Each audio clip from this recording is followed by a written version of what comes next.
ಯಾರು ಕುಂಕುಮ ಹಚ್ಕೋತಾರ ಅವ್ರ ಕುಂಕುಮ ಮಾರಿದ್ರೆ ಕುಂಕುಮ ತಗೋರಿ. ಯಾರು ಭಂಡಾರ ಹಚ್ಕೋತಾರೋ ಅವ್ರು ಭಂಡಾರ ಮಾರಿದ್ರೆ ಭಂಡಾರ ತಗೋರಿ.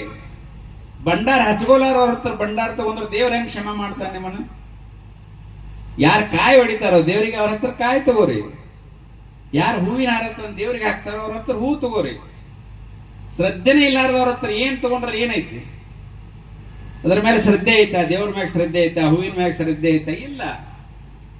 ಬರೀ ಹೊಟ್ಟಿ ತುಂಬ್ಕೊಳಕ್ ಮಾರಿದ್ರೆ ಅದನ್ನೇ ಯಾಕೆ ಮಾಡ್ತೀರಿ? ಹಂಗ ದೇವ್ರಿಗೆ ಹೋಗಿ ಬಂದಿಷ್ಟು ಅಕ್ಕಿ ಉಪ್ಪು ಹಾಕಿರಿ, ದೇವ್ರ ಇದನ್ನ ತಂದಿ ಅಂತ ಕೇಳುವುದೇ ಇಲ್ಲ.